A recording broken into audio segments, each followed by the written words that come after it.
Love this town. The city of endless opportunity. Ready to get your cherry popped? Yeah, come on.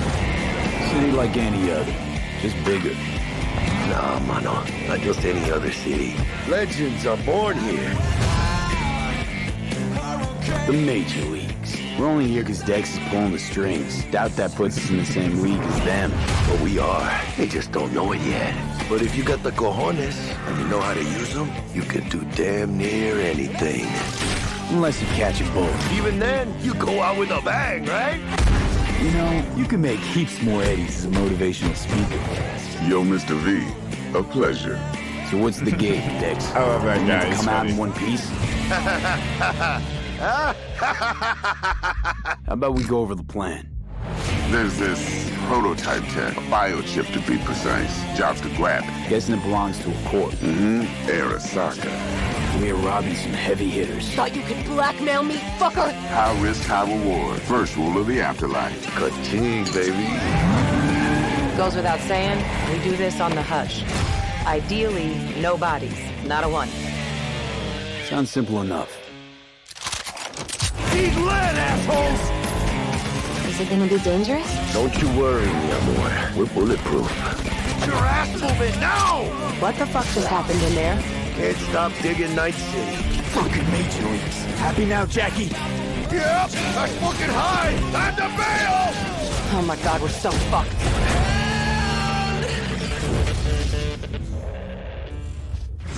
Dix, what the fuck? Can't risk it, V. And you, who are you? Ah! Fuck. Fuck. So the trailer contains footage from the game's prologue only, Keanu but there Reeves. was an awful lot in it. So Pavel, why don't you try and help us unpack everything that we just saw?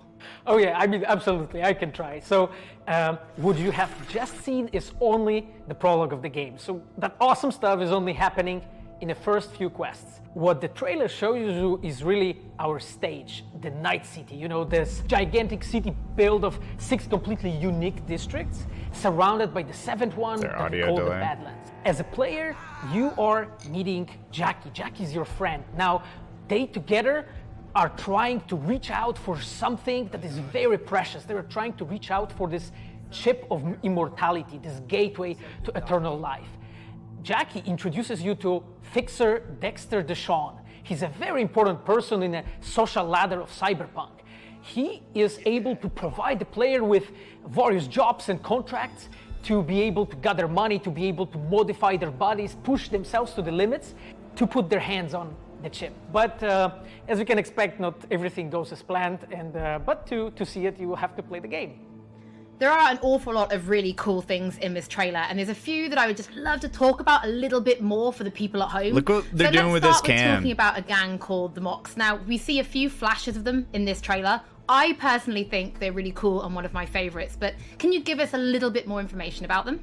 Oh yes, so the Mox is one of the gangs that player is going to interact with throughout the game. The Mox is the gang that has been formed in 2076 after death of Elizabeth Borden. She was called Lizzie. Now, she was an owner of a brothel and former sex worker, and she was protecting working guys and girls from harassment, from abuse, and the gang is really continuing her mission. And as a player, you are going to interact with that gang, meet multiple different NPCs, and craft your own relationship with them, and understand what they are all about.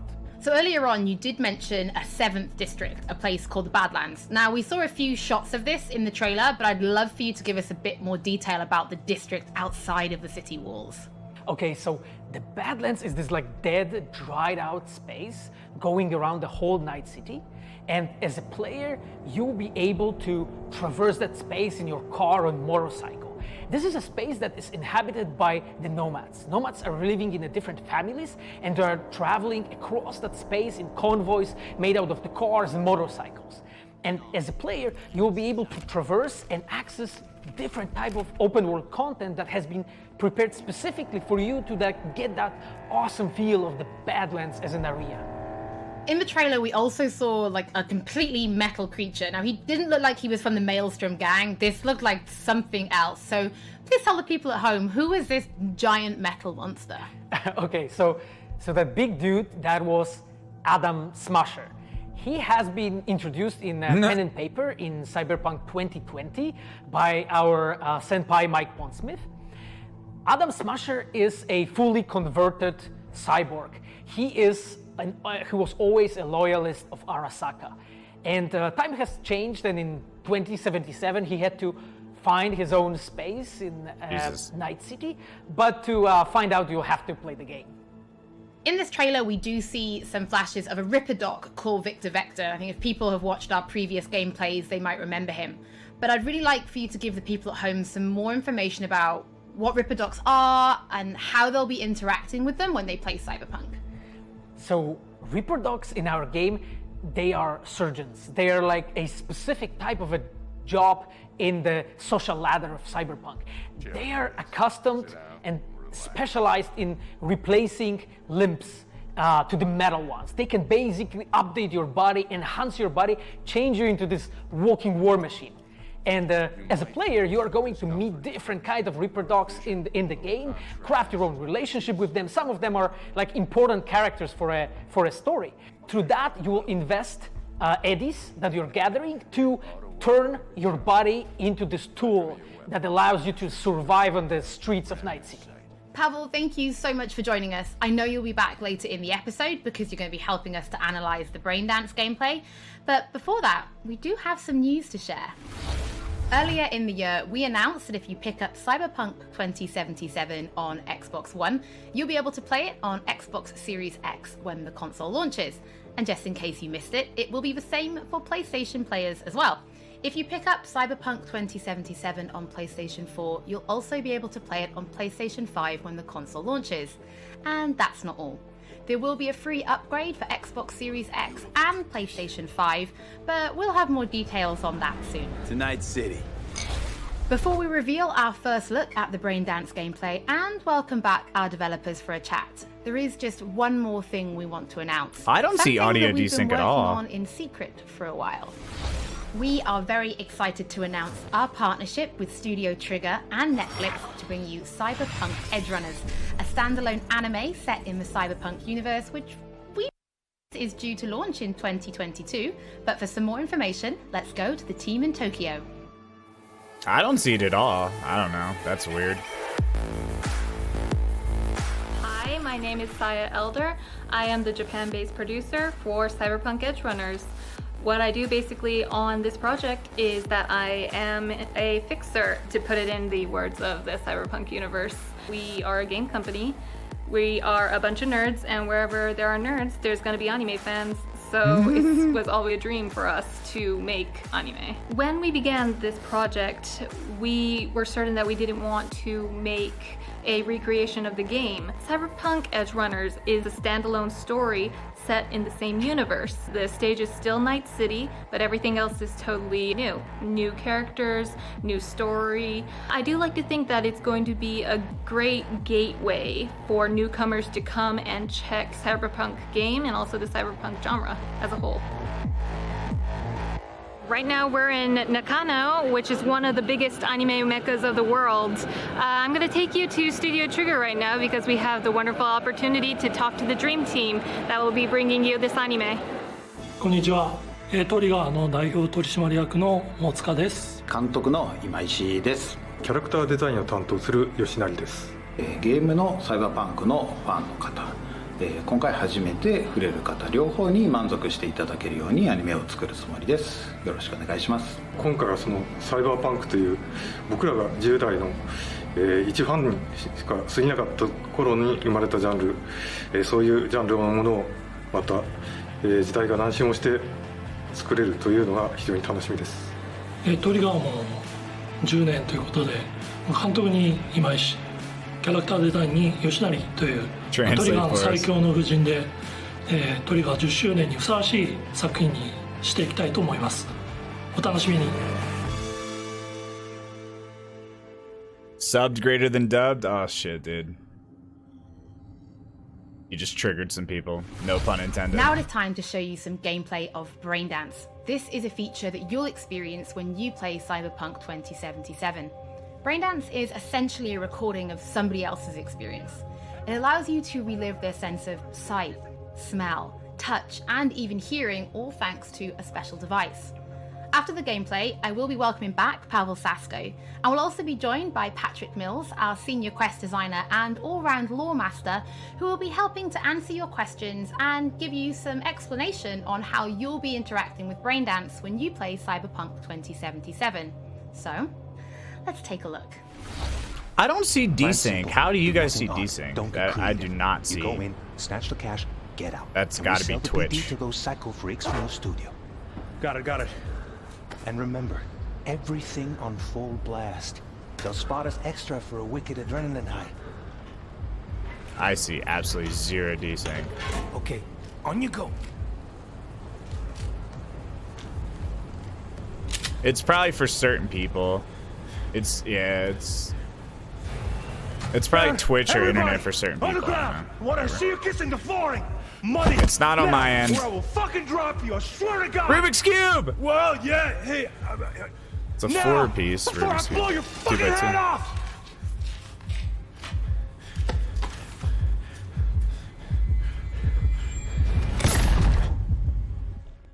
Ah! Slow, deep breaths. Your cortisol and adrenaline spiked, but the soft activated your hormone blockers. Nothing happened. You're alive and well. That was too much.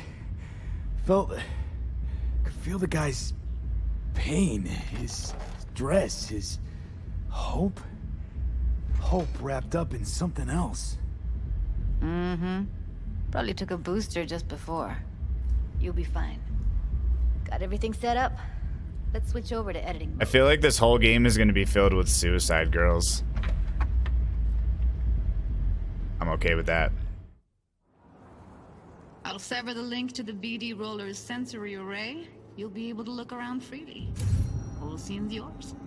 Full cam control in analysis mode, so move around, zoom in and out, whatever else you come up with. Think of it as your own little sandbox. So, analysis mode, you control playback. Can even pause when you feel the need. Then you use the editor console to unpause. Try it. Plan simple. Do nothing odd. Don't get creative. You go in, snatch the cash, get out. And we sell the BD to those psycho freaks from the studio. Got it. Dream as hell, right? Well, that's not all. You can speed things up or rewind, whatever you like. Give it a try. Rewind. Roll it back to the top. Can I? Watch Dogs, dude. This does give me Watch Dog vibes. Now try fast forwarding a bit. Totally. Plan simple. Do nothing odd. Don't be creative. You go in, snatch the cash, get out. Okay. You can also reset the recording. That'll take you right back to the beginning. Try it. Batman Arkham Knight. For some fun.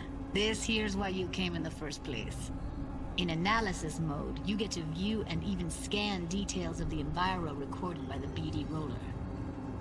Focus on the heat, the gun this gonk gets from his buddy at the beginning. Now scan it. Plan simple. Do nothing odd. Don't get creative. You go in, snatch the cash, get out. And we sell the BD to those psycho freaks from the studio. And remember, keep full blast. That's all you have to leave it. Okay, right here. Excellent. Let's move on. Now heads up. In analysis mode, you can ferret out background noise and conversations if the roller got close enough. This tech records everything, every little detail, even the sights and sounds the roller was never aware of. To see the sources of the recorded sensory signals, switch to the audio layer in the editor. Go ahead and try that now. Okay, good. Now you should see several sound signatures in the store. Choose one and hone in on it. Pack of 6, case of Brosif, and a couple of zappers. Brosif! We have a deal today on 2 flavors. Curry and serpent. Everybody! So, any thoughts? Unbelievable. Seriously. Like it was happening right next to me. Yeah, it's how BD recording implants work. They pick What a up case of Broseph I'm gonna pay with my elements in the eddies. background. Then an editor tweaks them, makes them pop. Keep playing with the sound, explore it a bit. We'll move on when you get bored. What I see you kissing the flooring!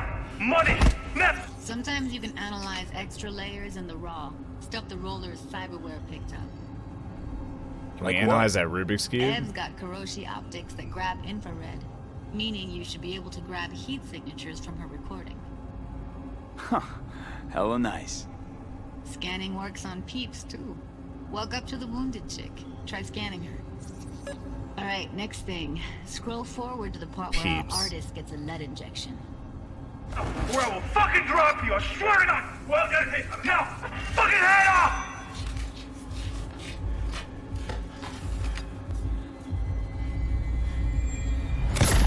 See that? They shot him and he never saw it coming. But you will. Here it comes. My favorite part of the game. See the blinking thing over the entrance? Surveillance cam. Must have caught our shooter. You'll see in a sec. Cam feeds to the screen behind the clerk. Roll back to where the screen's in the kid's field of vision, then scan it. Did NPC in video game just refer to the game as a game?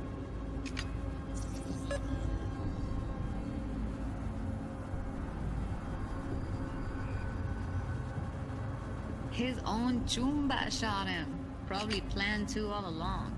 Must have got a nice slice of cred on the black market for a BD like this.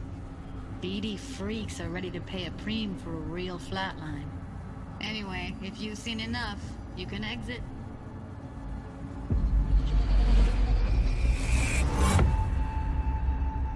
Yeah, it's impressive, right? It's too bad most of the BDs we do here are only good for flogging the log. So Braindance is a pretty big part of the Cyberpunk universe. It's not just something used for adult films. There is an awful lot to it. And there's two sides I'd really like you guys to help me explore. First is the lore. So how this actually fits into the universe. And then there's the gameplay side. So how players will be interacting with it. So Patrick, could you tell us more about the lore of Braindance? I would love to. So in the world of Cyberpunk 2077, Braindance was invented way back in the early 2000s at UC Santa Cruz. It was developed as a way of recording a person's experiences and then playing them back for someone else so that they could relive them as though it was happening to them. It was originally used for things like therapy and prisoner rehabilitation, but by 2077 it's become this global media industry, including things like movies, mass entertainment, things like that, video games, some interactive things, and of course adult fare as well. Now, in our game, we deal a lot with black brain dances, or XBDs as we call them, and there are different types of those, but the one that you saw in the trailer just there was a flatliner. Now that's where the person recording it actually dies during the recording, and it's popular with sort of an illicit kind of a thrill, but a mercenary can also use them for various things, and you'll see that in the game, of course. And from the gameplay perspective, we have been working a lot throughout last years trying to figure out the best way how to use the Braindance in the game as a mechanics. So what we have settled on is this Braindance editor mode. As a player, you will be able to run the Braindance in the editor mode and see different clues that have been registered on the peripheral of given actor. Now, as a player, you can slide on the timeline of the recording, back and forth, trying to uncover different clues. And that clues are actually telling a story in the game. So, as a player, you will run different investigations that will lead you to different mysteries, and you will uncover them actually using that Braindance as a mechanics in the game. So, as Pavel was saying, we use Braindance as a storytelling tool. It's not a collectible. It's not something where you're going to go in and you're going to play it and you're going to be like, I've seen this before. What we use Braindance for is to give you a keyhole into the life of the residents of Night City. And we can explore things like childhood trauma, religion, various philosophical ideas in a way that you might not otherwise experience in a story about a mercenary on the tough streets. So we've tried to talk about some of the aspects that we think the community will find really exciting, but you know, while you're both here, I'd love to know, what is it about Cyberpunk that you guys are really excited for? Patrick, why don't you start? So one of the things that I'm most excited about in this game is the characters and the way they interact with the world. We've got this really interesting world that stretches all the way back to the Cyberpunk 2020 source material and all of these events and all of those things. Man's got like those husky don't mean eyes. anything unless they connect with characters. And so when we come up with a character, we start with their function. What is this person? What do they do in the story? But we don't stop there. We go back and we figure out what was their childhood like? What was their upbringing like? What kind of obstacles did they face in this harsh reality, and did they overcome them? And how did they overcome them, or did they not overcome them, and why? And you can see all of those things in their environment, in their dialogues, in sort of how they operate in the world. And we come up with that for all of our characters. Now, you look at someone like Victor Vector, and you're going to see stories about his past in his environment and in his dialogue. You know, we come up with that stuff even if we don't use it in the game, because it helps inform us as to who these characters are. And for me, I would not be myself if I would not say that I'm the most excited about our quests. Like with our Witcher 3 team, with Patrick and like everybody that has stayed with us since the Witcher 3 time, we really have grown so much. We have learned so much, and we have used all that experience to put them into the quest that we have made. And you will not find really a filler in this game. Like everything has a meaning. Like we put so much effort into making sure that everything Mirrors, is 10 out of 10, rewarding, game of the year. interesting, is talking about characters, as Patrick said, is talking about worlds, is talking about emotions, like touching the player in a really, like a real way. And I just can't wait to find out what you think. Pavel, I know you mentioned story and quests and writing quests, and when I was last in the studio, I had a look and I saw a notebook on your desk, and I would love for you to show everybody this notebook. Okay, Holly, I mean, you asked for it. So this is my notebook. It says Salsa Quest Designer. The reason is because I dance salsa, and I'm a quest designer, so you know. So I started this notebook actually when we were really starting Cyberpunk. At the very beginning, I wrote like a first note, and it says pretty much something along the lines of that we were starting with a prototype. And then, you know, I kept on basically noting things that we've been working on for like next years. I remember once when our concept it's all artist actually scribbled approached out, me, man. and they said that they want to take a look on my notebook. And I was like, what for actually? And they took some pictures. And they told me, yeah, well, you know, because we are looking for a reference material for notes of a psychopathic killer. so yeah, well, you may find maybe some of my notes in the game. It's all Pavel and Patrick, thank you so much for joining me. I'm pretty lucky because I have read some of the stories that you and the team have written for Braindance, and I'm pretty excited for people to discover them. But before we do finish today's episode, there is just one more thing we'd like to talk about. Dude, those were definitely scribbles. Earlier in this episode, I mentioned that media have been getting hands-on with the opening of Cyberpunk 2077, and they should be posting their impressions right about now. And if you missed anything from today's episode, don't worry, we'll be uploading everything to our channels very soon. And finally, on behalf of everybody at CD Projekt Red, we just want to say thank you so much for joining us for this, the very first episode of Night City Wire. But don't worry, we'll be back with episode 2 in just a few weeks. So, we shall see you soon.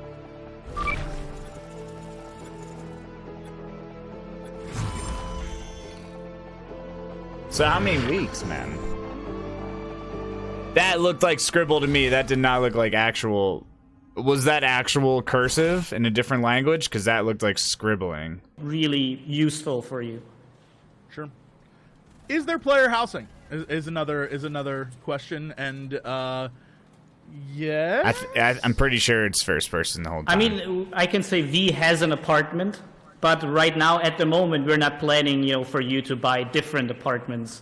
Because, you know, Cyberpunk's a very story-focused adventure, and, you know, just buying now new apartments and buying, like, a villa with a pool, as an example, for the story we're telling at the moment, didn't really fit that. But, you know, of course, you know, housing is something that always sounds cool, so, you know, I can never say that we might never do it. But for the moment, I think you'll have to live with the apartment that V has. But once you see that apartment, I think you'll be happy to see that it's a pretty cool place. When it comes to attributes, we have another question. Can you reset them?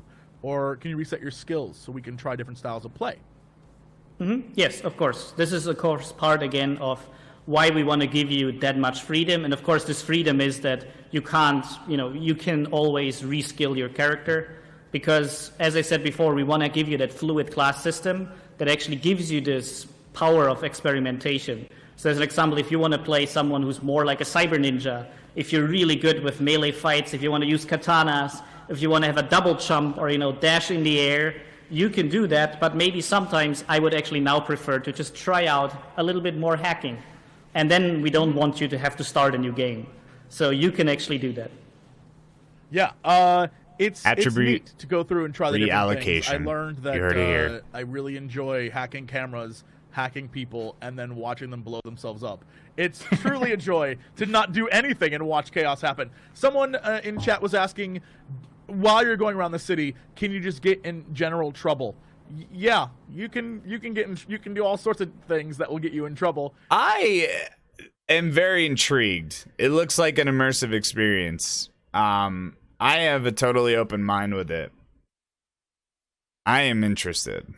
I'm excited that they pushed the game back, because now we get to play Destiny's DLC for 2 months before Cyberpunk even comes out, which is really nice.